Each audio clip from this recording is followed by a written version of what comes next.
Hello. ఈరోజు video అతి ముఖ్యమైన వీడియో అండి. మీరు ఏం పని చేస్తున్నా సరే, ఎంత బిజీగా ఉన్నా సరే, చేస్తున్న పనులన్నీ ఆపేసి ఈ వీడియో ఒక్క 10 నిమిషాల నుంచి 15 నిమిషాల డ్యూరేషన్ ఉంటుందండి. తప్పకుండా ఈ వీడియో చూడండి. ఇది మోటివేషనల్ వీడియో కాదు, కానీ వన్ ఆఫ్ ఆర్ సబ్స్క్రైబర్ అండి. ఆయనకి 75 ఇయర్స్ అంట. ఆయన నాకు ఒక పెద్ద మెసేజ్ పెట్టారు. ఆ మెసేజ్ చూసిన తర్వాత నేను ఆయనకి కాల్ చేశాను. ఆయన లైఫ్ స్టోరీ అంతా ఎక్స్ప్లెయిన్ చేశారు. ఆయన కూడా మీలా నాలా మిడిల్ క్లాస్ బ్యాక్గ్రౌండ్ నుంచి వచ్చిన ఆయనే. ఆయన లైఫ్ లో చేసిన ఫైనాన్షియల్ మిస్టేక్స్, ఆయన చేసిన కొన్ని మంచి పనులు ఆయన్ని ఎలా ప్రొటెక్ట్ చేసినాయి, ఈ 75 ఇయర్స్ ఏజ్ లో ఆయన ఫైనాన్షియల్ స్టేటస్ ఎలా ఉంది, ఇలాంటి డీటెయిల్స్ అన్ని చెప్పారు. మీతో షేర్ చేసుకోమని చెప్పారు. చాలా మంది, మోస్ట్ ఆఫ్ అస్, ఆయన చెప్పిన కొన్ని విషయాలు మనం వింటే మనకి లైఫ్ లో కాస్తంత భయం వస్తుందండి. దాంతో పాటు ఈ మిస్టేక్ నేను కూడా చేశానే అన్న ఫీలింగ్ కూడా వస్తుంది. ఆ మిస్టేక్స్ ని మనం ఎలా కరెక్ట్ చేసుకోవాలి, ఫైనాన్షియల్ ట్రాప్స్ లో పడకుండా మనని మనం ఎలా ప్రొటెక్ట్ చేసుకోవాలి. ఫైనాన్షియల్ ట్రాప్ అంటే మళ్ళీ అదేదో స్కీమ్స్ లాంటియో, లేకపోతే లాటరీ లాంటియో, గ్యాంబ్లింగ్ లాంటియో ఇలాంటివి కాదండి. మన బ్యాంక్స్, మనం బ్యాంక్స్ ట్రాప్ లో ఎలా పడుతున్నాం, ఈ బ్యాంక్స్ చేస్తున్న పనులేంటి, వాళ్ళు చేస్తున్న పనుల వల్ల మనం ఎలా ఇరుక్కుపోతున్నాం, మనం ట్రాప్ లో పడ్డాం అని మనం రియలైజ్ అయినప్పటికీ మనం రిటైర్మెంట్ కి దగ్గరగా వచ్చుంటాం. మోస్ట్ ఇంపార్టెంట్ విషయం అండి, ఒకవేళ మీరు 25 ఇయర్స్ ఏజ్ లో ఉంటే యు ఆర్ వెరీ లక్కీ. మీకు చాలా ఈజీగా మీ చేతిలో ఇన్ఫర్మేషన్ ఉంది. ఒక 20 ఇయర్స్ క్రిందట, ఒక 25 ఇయర్స్ క్రిందట ఇంత ఇన్ఫర్మేషన్ అవైలబుల్ గా లేదు కాబట్టే చాలా మంది ట్రాప్ లో పడ్డారు. మీరు ఒకవేళ 35-40 ఇయర్స్ లో ఉన్నా, ఫర్ దట్ మ్యాటర్ 50 ఇయర్స్ లో ఉన్నా, ఇప్పుడైనా జాగ్రత్త పడండి. కనీసం ఇప్పుడైనా రైట్ స్టెప్స్ తీసుకోండి.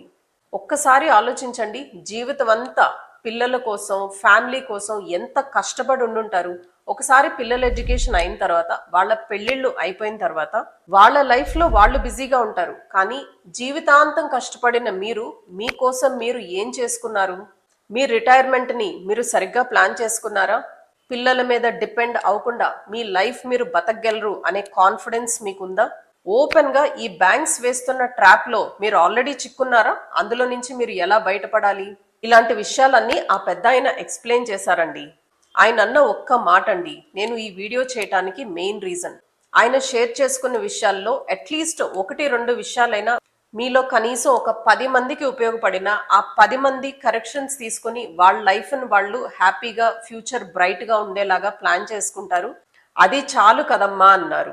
పెద్ద ఆయన చెప్పిన ఫస్ట్ విషయం, 1వ తారీఖు శాలరీ వస్తుంది, 15వ తారీఖు జీతం ఉండేదే కాదు, 15వ తారీఖు వచ్చినప్పటికి మొత్తం అమౌంట్ అంతా ఖర్చు అయిపోయేది అని. నేను ఇంత కష్టపడుతున్నాను, 1వ తారీఖు వచ్చిన జీతం 15వ తారీఖు వచ్చినప్పటికి ఎక్కడికి మాయమైపోయింది అని ఆశ్చర్యపోయేవారంట. ఇది మనలో కూడా చాలా మందికి ఉన్న ప్రాబ్లమే కదా. ఫస్ట్ ను వచ్చిన శాలరీ 15th కి మాయమైపోతుంది. ఎలా మాయమైపోతుంది? ఆయన టైంలో ప్రతిరోజు సాయంత్రం ఫ్రెండ్స్ ని మీట్ అయ్యి పార్టీ చేసుకునే వాళ్ళంట. పార్టీ అంటే మళ్ళీ పెద్ద పెద్ద అమౌంట్స్ ఖర్చు పెట్టడం కాదండి. తెలియకుండానే ఒక రోజు వెళ్ళి బయట ఫుడ్ తింటాం, ఒక రోజు వెళ్ళి టీ తాగి రావటం. ఆదివారం వచ్చిందంటే ఖర్చులు కాస్త మరింత ఎక్కువ అవుతాయి. ఆయనకున్న ఇంటి బాధ్యతలతో పాటు నేను ఇంత కష్టపడుతున్నాను, నా కోసం నేను కొంచెం అమౌంట్ స్పెండ్ చేసుకుంటే తప్పేంటి అనుకుని ఉండొచ్చు. కానీ ఖర్చు చిన్నదే అయినా ఆ ఖర్చు ప్రతిరోజు పెట్టడం వల్ల నెల తిరిగేసరికి చాలా పెద్ద అమౌంట్ అయిపోతుంది కదా. చూడండి, ఇలాంటి ట్రాప్ లో మనందరం కూడా పడతామండి. మన స్కూల్స్ మనకి ప్రాపర్ ఫైనాన్షియల్ ఎడ్యుకేషన్ ఇవ్వదు. మన బ్యాంక్స్ మన కోసం ఏమీ సర్వీస్ చేయట్లేదు, వాళ్ళు చేస్తుంది బిజినెస్. నేను ఇప్పుడు మీకు ఎక్స్ప్లెయిన్ చేస్తాను బ్యాంక్స్ చేసే పని ఏంటి అని. అలానే మనం ఒక్కసారి టీవీ ఆన్ చేసామంటే మనం ఎన్ని అడ్వర్టైజ్మెంట్స్ చూస్తాం. అనవసరమైన ప్రోడక్ట్స్ కొనడానికి మనం ఎంత టెంప్ట్ అవుతాం. ఈ రోజుల్లో అయితే టైర్డ్ అయిపోయాను, వంట చేసుకునే ఓపిక లేదు అనే రీజన్తో స్విగ్గీల మీద, జొమాటోల మీద బతికేస్తున్నాం కదండి. అది ఎంత ఖర్చు. సో మనకి తెలియకుండానే ఈ కంపెనీస్ ప్లస్ బ్యాంక్స్ ప్లస్ మన స్కూల్ మనని ఒక ట్రాప్ లో పడేస్తోంది. ఒక 30 డేస్ పాటు, నెలంతా మీరు పడే కష్టాన్ని మీకు తెలియకుండానే ఈ కార్పొరేట్ కంపెనీస్ కి, ఆ బ్యాంక్స్ కి మీరు దోచిపెడుతున్నారు అన్న విషయం మీకు అర్థమవుతుందా? మనం నెలంతా కష్టపడుతోంది మన కోసం, మన ఫ్యామిలీ కోసం, మన పిల్లల కోసమా, లేకపోతే ఆ బ్యాంక్స్ కి ఈఎంఐస్ కట్టడం కోసం, లేదా ఆ కార్పొరేట్ కంపెనీస్ ని పోషించడం కోసం మనం పనిచేస్తున్నామా? డీటెయిల్డ్ గా చెప్తాను, వినండి. ఆ పెద్ద ఆయన చెప్పిన ఒక మాట అండి, ఆయన చేసిన మొట్టమొదటి పెద్ద ఫైనాన్షియల్ మిస్టేక్. ఆయన దగ్గర ఎప్పుడు డబ్బులు మిగిలితే అప్పుడు డబ్బంతా తీసుకెళ్లి సేవింగ్స్ అకౌంట్ లో పెట్టేవారంట. సో ఆయన ఫీలింగ్ ఏంటి, నేను డబ్బులు బ్యాంక్ లో సేవ్ చేసుకుంటున్నాను అన్నది ఆయన ఫీలింగ్. కానీ నిజానికి ఏం జరుగుతుందండి, బ్యాంక్ మనకి కేవలం 3 to 4% ఇంట్రెస్ట్ ఇస్తుంది. కానీ మన ఇన్ఫ్లేషన్ ఎంత ఉంది, 6 to 7% ఉంది. సో బ్యాంక్ లో మీరు డబ్బులు సేవ్ చేసుకుంటున్నారా, లేదా బ్యాంక్ లో మీరు డబ్బులు పెట్టి ఎక్స్ట్రా 3 to 4% మీరు లూజ్ చేసుకుంటున్నారా? సింపుల్ గా అందరికీ అర్థమయ్యేలాగా ఒక ఎగ్జాంపుల్ చెప్తానండి. మీ బ్యాంక్ అకౌంట్ లో ఈ రోజు 10 లక్షల రూపాయలు ఉన్నాయి. ఆ 10 లక్షల రూపాయలతో మీరు ఒక చిన్న ల్యాండ్ కొనుక్కోగలరు అని అనుకుందాం. మీరు ఆ ఇన్వెస్ట్మెంట్ చేయకుండా ఆ 10 లక్షల రూపాయలని బ్యాంక్ ఎఫ్డిలో పెట్టి, ఫిక్స్డ్ డిపాజిట్ లో పెట్టి, ఫిక్స్డ్ డిపాజిట్ లో ఉంది కదా అని మీరు ఒక 5 సంవత్సరాలు, ఎక్కువ డ్యూరేషన్ అవసరం లేదండి, ఒక 5 సంవత్సరాలు మీరు బ్యాంక్ లో వదిలేశారనుకోండి. 5 years తర్వాత ఇదే ల్యాండ్ ని అదే 10 లక్షల రూపాయలతో మీరు కొనగలుగుతారా? బ్యాంక్ మీకు సరే 3 to 4% ఇంట్రెస్ట్ రేట్ ఇచ్చింది. ఆ 3 to 4% ఇంట్రెస్ట్ రేట్ కలుపుకున్నా సరే మీరు ఆ ల్యాండ్ కొనగలుగుతారా? కొనలేం కదా. ఆ 10 లక్షల రూపాయల ల్యాండ్ 5 years దాటినప్పటికీ ఏ 14 లక్షలు 15 లక్షలు అయిపోయి ఉంటుంది. మనకి బ్యాంక్ ఇచ్చిన ఇంట్రెస్ట్ రేట్ ఎంత, మనకి పెరుగుతున్న ఇన్ఫ్లేషన్ రేట్ ఎంత, ఎక్కడ మ్యాచ్ అవ్వట్లేదు కదా. సో ఇక్కడ జరుగుతున్నది ఏంటి, మీ డబ్బులు మీరు ఎఫ్డీలో పెట్టుకుని బ్యాంకుకి సేవ చేస్తున్నారు. అది ఎలానో చెప్తాను చూడండి. బ్యాంక్ దగ్గర మీరు లోన్ తీసుకోవాలనుకోండి, ఇంట్రెస్ట్ రేట్ మీరు ఎంత పే చేయాలి? మినిమం అంటే 9% దగ్గర నుంచి 20% వరకు ఇంట్రెస్ట్ రేట్ ఉంది. అదే క్రెడిట్ కార్డ్ లోన్ కానీ పర్సనల్ లోన్ కానీ అయితే అది అసలు చెప్పనే వద్దు. 30%, ఒక్కొక్కసారి టైంకి పేమెంట్ చేయకపోతే 40% కూడా అయిపోతుంది. అవునా? బ్యాంక్ మీకు ఇస్తున్న ఇంట్రెస్ట్ రేట్ ఏమో 4%, మీరు బ్యాంక్ కడుతుందేమో 20%. సో బ్యాంక్ చేసేది కూడా బిజినెస్సే కదండి. మీ దగ్గర నుంచి డబ్బులు తీసుకుని మీకు 3 to 4% ఇచ్చి బ్యాంక్ మాత్రం 20%కి 25%కి లోన్లు ఇస్తుంది. అదే వాళ్ళ ప్రాఫిట్. ఇప్పుడు మీలో కొంతమంది అనొచ్చు, మీరు అసలు లోన్ ఎందుకు తీసుకుంటున్నారు అని. చెప్తానండి. బ్యాంక్స్ మన సైకాలజీతో ప్లే చేస్తారు. మీకు జాబ్ వచ్చిన 2వ రోజు నుంచే మీకు బ్యాంక్స్ దగ్గర నుంచి కాల్స్ వస్తాయి. ఫ్రీగా క్రెడిట్ కార్డ్ ఇస్తాం, 1 year పాటు క్రెడిట్ కార్డ్ మీద ఛార్జెస్ ఏం లేవు, 0 ఇంట్రెస్ట్ తో ఈఎంఐలు, 0 డౌన్ పేమెంట్లు. టెంప్ట్ అవుతాం కదా. 0 ఈఎంఐ అంట, ఎక్స్ట్రా అమౌంట్ మనం కట్టవలసిన అవసరం ఏమీ లేదంట. మనం ఇప్పుడు ఒక ప్రోడక్ట్ కొనేసి మనం 1 సంవత్సరం పాటో 2 సంవత్సరాల పాటో కట్టుకుంటే సరిపోద్ది అని ఇలా మనం అనుకుంటాం కదా. వాళ్ళు ఇచ్చే క్రెడిట్ కార్డ్ ఫ్రీయే, కానీ ఆ క్రెడిట్ కార్డ్ని మనం చేతిలో పెట్టుకొని దాన్ని సరిగ్గా యూజ్ చేయటం చేతగాక ఎంతమంది అన్నెసరీ పర్చేసెస్ చేస్తున్నారండి. టైంకి ఆ అమౌంట్ పే చేయకపోతే 36% ఇంట్రెస్ట్ తో మనం అమౌంట్ వెనక్కి కట్టాల్సి వస్తుంది. ఇది ట్రాప్ కాదంటారా? ఒక్కసారి ఆలోచించండి. బ్యాంక్స్ ఏం చేస్తున్నాయి, ఈ రోజు మీ సంపాదన మీద కాకుండా మీ 6 నెలల తర్వాత వచ్చే సంపాదన, మీరు 1 year తర్వాత సంపాదించుకునేది, కొన్ని పెద్ద లోన్స్ విషయంలో అయితే మీరు 10-15 సంవత్సరాల తర్వాత కూడా సంపాదించుకునే అమౌంట్ కి ఇప్పటి నుంచే మీతో కమిట్ చేయించి మీ ఫ్యూచర్ లో మీ సంపాదన కూడా వాళ్ళ గుప్పెట్లో పెట్టుకున్నారు. చిన్న లోన్స్ వరకు సరే అండి. పెద్ద పెద్ద లోన్స్ తీసుకున్నప్పుడు హౌస్ లోన్స్ తీసుకుంటాము, కార్ లోన్స్ తీసుకుంటాము, మనం ఎంత అమౌంట్ పే చేస్తున్నాం అన్నది మీరు రియలైజ్ అవుతున్నారా?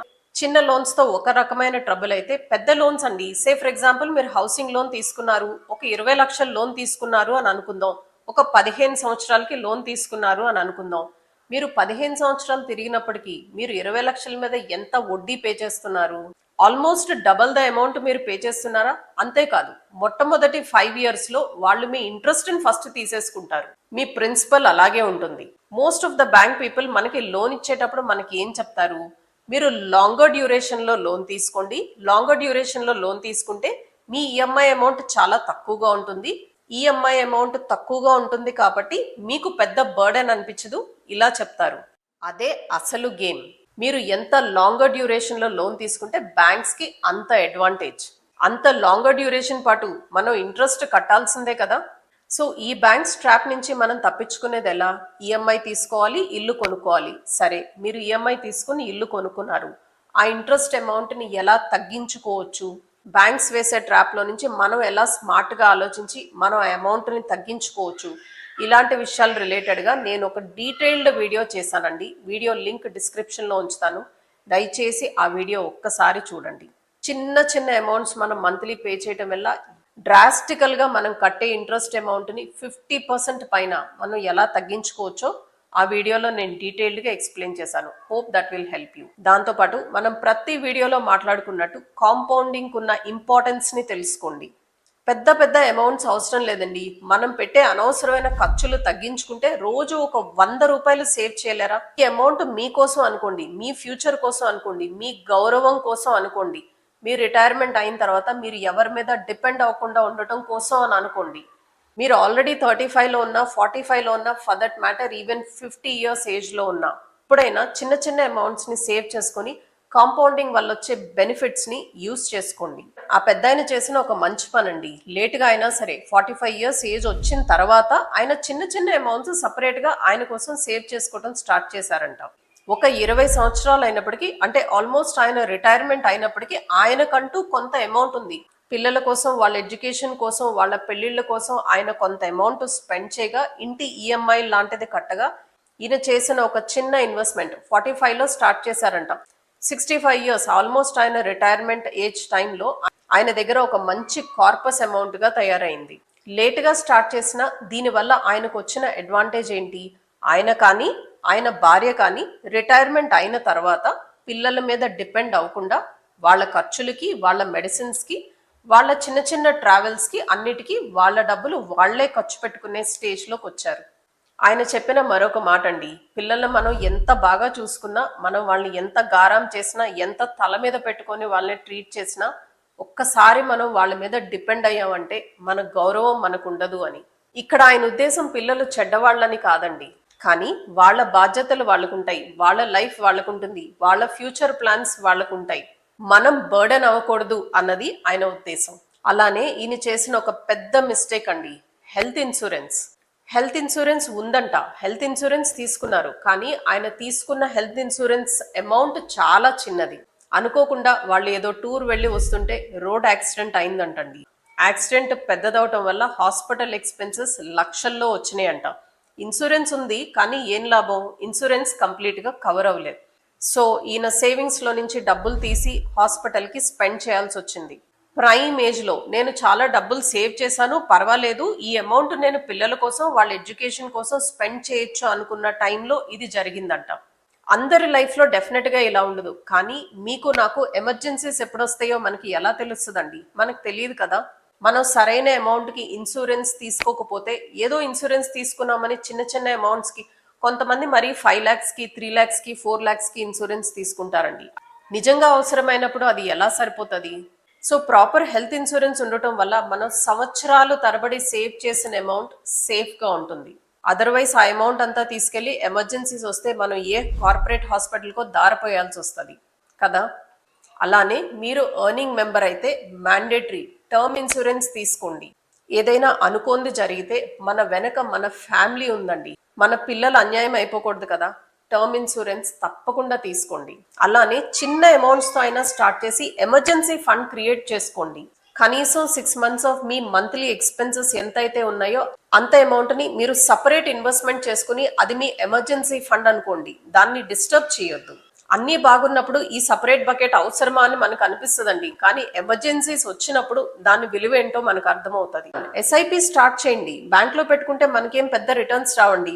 చూడండి, ఆ పెద్ద ఆయన లేటుగా అయినా సరే 45 years వచ్చిన తర్వాత స్టార్ట్ చేశారంట. అది ఇప్పుడు ఆయనకి ఎంత హెల్ప్ఫుల్గా ఉంది.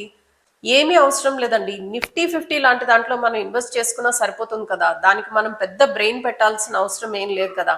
నిఫ్టీ 50 అంటే ఏంటి? ఇండియాలో ఉన్న టాప్ 50 కంపెనీస్. మనం లాంగర్ డ్యూరేషన్కి నిఫ్టీలో ఇన్వెస్ట్మెంట్ చేసుకుంటూ ఉంటే హిస్టారికల్గా కొన్ని ఇయర్స్ నిఫ్టీ సరిగ్గా పర్ఫామ్ చేయకపోయినా, కొన్ని ఇయర్స్ చాలా బాగా పర్ఫామ్ చేసిన, ఆన్ అండ్ యావరేజ్ మనకి 12 నుంచి 14% రిటర్న్ జనరేట్ చేస్తోంది కదా. బ్యాంక్ లో వచ్చే 3%, 4% ఎక్కడ, 14% ఎక్కడ? కరెక్టే. బ్యాంక్ ఎఫ్డి అయితే అది మచ్ స్టేబుల్ అండ్ సేఫ్ కూడా. నిఫ్టీలో కాస్త రిస్క్ ఉంటుంది, కానీ ఆ మాత్రం రిస్క్ తీసుకుంటేనే కదండి మనకి రిటర్న్స్ వస్తాయి. మీకు ఇండియన్ గ్రోత్ స్టోరీ మీద నమ్మకం ఉంటే ఆ గ్రోత్ స్టోరీలో మీరు పార్ట్ అవ్వచ్చు. ఈ రోజు మనం మాట్లాడుకునే ఏ విషయము పెద్ద పెద్ద విషయాలు కాదండి, మనం తీసుకునే ఆ చిన్న చిన్న స్టెప్సే మీకు 60 years వచ్చిన తర్వాత, 65 years వచ్చిన తర్వాత, రిటైర్మెంట్కి దగ్గరగా వచ్చినప్పుడు మీ లైఫ్ సెక్యూర్డ్గా ఉంటుంది. మీరు ఒకళ్ళ మీద డిపెండ్ అవ్వరు. మీరు ఎప్పుడైతే ఒకళ్ళ మీద డిపెండ్ అవ్వకుండా ఉంటారో అప్పుడు మీకు రెస్పెక్ట్ ఉంటుంది. ఆ రెస్పెక్ట్ ఉంటేనే మీకు పీస్ ఆఫ్ మైండ్ ఉంటుంది. లైఫ్లో పెద్ద పెద్ద మిరాకిల్స్ జరగాల్సిన అవసరం ఏమీ లేదండి. మనం తీసుకునే చిన్న చిన్న స్టెప్స్, సరైన ఇన్సూరెన్స్ తీసుకోవటం, ఎమర్జెన్సీ ఫండ్ పెట్టుకోవటం, ఎస్ఐపి స్టార్ట్ చేసుకోవటం, బ్యాంక్స్ ట్రాప్ లో మనం పడకుండా ఉండటం, ఈ చిన్న చిన్న స్టెప్స్ చాలు లైఫ్ ని మనం హుందాగా, రెస్పెక్ట్ఫుల్ గా, మన లైఫ్ ని మనం గౌరవప్రదంగా, మన రిటైర్మెంట్ తర్వాత కూడా మన లైఫ్ ని మనం హ్యాపీగా గడపొచ్చు. ఈ వీడియో మీకు నచ్చినట్టయితే please like, comment, share and subscribe to my channel. Thank you so much for watching till here. I'll see you again. Bye bye.